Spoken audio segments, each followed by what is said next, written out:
Hi everyone, this is going to be the continuation of my last video. The government and the government officials generally embezzle people's money. They take advantage of people and collect money that are illegal, that are not really taxes or their personal funds just to bill people.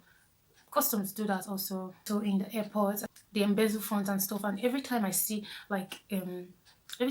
a public officer walking on the road, I would always want to give them my respect. But many police people, they'll always dress even poorer than a regular citizen. Some of them would even wear slippers in their police uniform. You don't see those kind of things in other places in the world. One guy came up when people started protesting this, and one police officer said it was because the government was not funding them well, they weren't bringing them well. Is there any job in Nigeria that is legal, that they pay well? They don't even pay teachers well.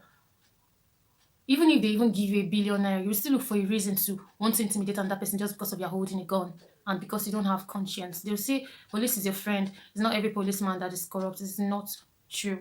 I don't agree with that. Most government, not even only the police, many people, everybody in Nigeria is corrupt. Everybody's always depending on some form of embezzlement, some side briberies. After people started protesting against the government and SARS and stuff, the government now felt challenged and then brought up a this thing. I think I made a video of that. One of the, I don't know what it's called, Jubril or something, that made a threatening statement about crocodile smile operation taking place in some parts in the Nigerian country, and he mentioned places like Lagos, the southeast parts and stuff was bad. And then it got to the point that it got really this serious, and people were still protesting peacefully because nobody who would want to seize this opportunity, like to speak about our minds and like speak against the corruption going on. Excuse me. And so people used the opportunity. People came out and protested, most especially youths. People came out in different places in different locations. I didn't go out to protest, but I was protesting online because that was my own way of lending my voice. People stayed home. Meanwhile, some other bolder citizens went out still to protest because we mean business and we really want changes in the country. Already, the government has already promised that they will do this, they will do that. That people should, if they've heard their voices, they should go home and sleep and relax. They will hear what they say. Like we don't know what they're going to do. So people insisted anyways, still protesting peacefully, obviously. Aside those people that went around doing funny things, some being sponsored by the government. And then they also made threats of even checking on people's social media platform and fighting corruption or any cyber blah blah blah that he mentioned there. They didn't give all these threats to Boko Haram. That's the point. They didn't give all this stress, all these threats and like authority or what would I call it? They didn't give all the strength, all this threats to people that are really fighting the country. They now made it to look as if it's the people against the government, and then they will have to shut people up in any means they can. We've done it many times. So protests continued anyways. And then on the 20th, obviously some places it was recorded that what is it called? The soldiers passed through some parts of Lagos, but particularly in Lekki, where the protest was one of the most peaceful ones, and them representing us really well because in Lekki area is not even the rough side, it's really the posh side, the nice area where there are not really much hoodlums and stuff. The soldiers went over there. Before then, they had already taken off the cameras on the streets, the CCTV cameras around the street, took off the lights with the protestant protesting and waving the Nigerian flag. They started shooting on sites. They started shooting at people that were singing the national anthem while waving the flag. My goodness, the reason why I've not really been able to speak about this is the gravity of the pain. It hurts me. It hurts me. Even till date, my heart still bleeds for what those soldiers did. Even if they were sent by the government. If they told you that your mother was in the crowd or your sister, even your mother don't even need to be there. These people are protesting even on your behalf for the betterment of the country. And they sent you kill, shoot. And you carry gun and go and shoot. When they sent you to go and fight against this Boko Haram, you were afraid, right? You will not have strength for people that are carrying arms, but for people that are armless, just like as it has always anyways been, because police people are always showcasing their gun. Any small thing for 15 naira, said they will shoot somebody for 20 naira. Somebody have been shot for 20 naira. Unnecessary deaths. Why? Goodness me. This is the reason why I've not been able to post videos, because of how angry I've been and disappointed and pained I've been and hurt. I don't want to come online crying on my channel. It wouldn't make sense. It would not make sense. But the government, they know, I don't want to say they don't try. They're very wicked. And then they finally wanted people to shut their mouth and continue placing curfew for people not to go out. And if you really go out, soldiers will shoot you on sight. You come out on your street to come and buy things, people will shoot you. They didn't send only soldiers, they also sent um like cultists, guys, general guys around like to kill people. People were still insisting coming out. Oh my god, Nigerians.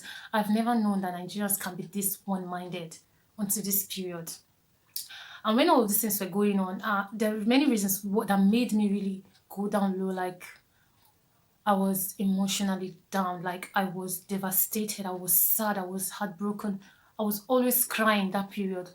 I saw so many Nigerians that could use their voices to speak about these things, but they were using hashtags and using it to post their fine, fine pictures. It was very annoying.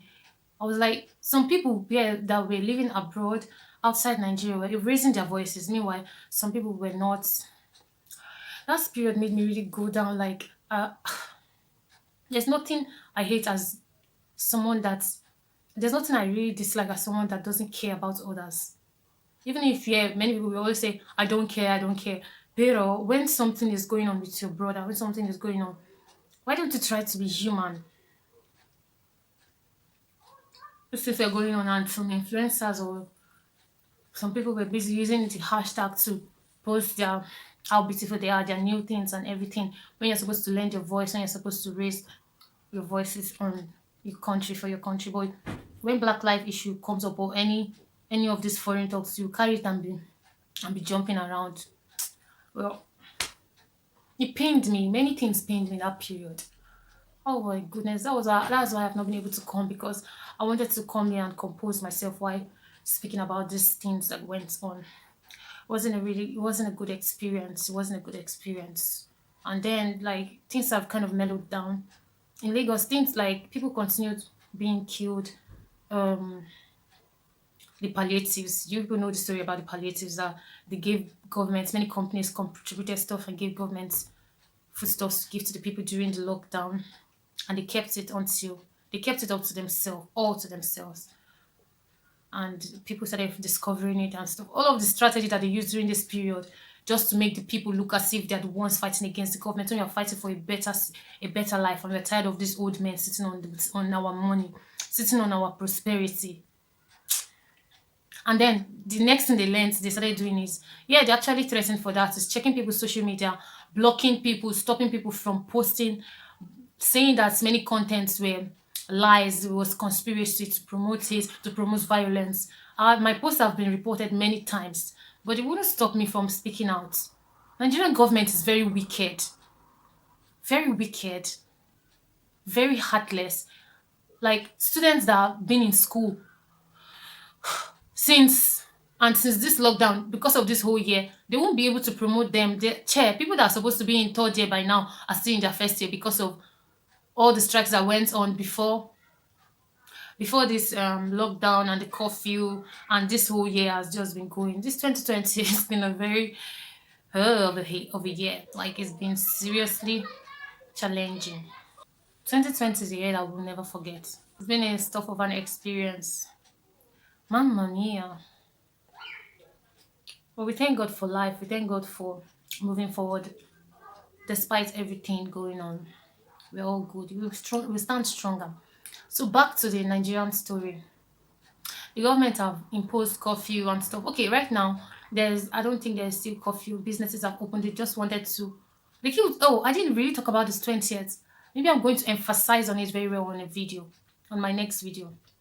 But after they stopped people from, after they shot people and stuff, killed so many people. After they've done all that, right now things have started going on. Businesses have started working, and the people have stopped protesting. Though there are still people that are still very angry. And then there are some funny people, one of those corrupted people that are trying to sue people that are promoting these protests for the betterment of their own country, for the betterment of their own tomorrow. They are suing their fellow Nigerians for speaking up and fighting against corruption. I was Desmond Elliot is one of them that came out and was saying many funny things. Mom, oh my goodness. That's why many people feel like Nigeria can never change. I don't believe that. It's a lie. It's a lie that Nigeria can never change. Is Nigeria the only corrupt nation in this world? How did other countries start? Don't worry, we're going to get there one day. And I'm sure the people have not yet kept quiet completely. Let's just calm for now. Things will start up again. And then the rumor of Buhari, fake Buhari, that we cannot address the people, did not talk about the massacre. Nah, forget. Nigeria is a joke, a serious joke. And they take us for granted. The fake Buhari that is there is taking people for granted. They actually presented the needs of the people and mentioned it to him, and he started laughing. He thought it was funny that people were protesting against the brutality of the police and the bad governance. He took it to be fun. He was laughing. Wow. I don't get much to talk, Sha. I don't talk too much already. Next, in my next video, I'll be emphasizing more on my experience and what went on exactly during that period of October, late October to the 20th, around that period. And thank you for watching to this point if you did to this point, and don't forget to tune back to this channel, and don't forget to subscribe. I love you much, much. Bye bye. Oops, no. All right, take care.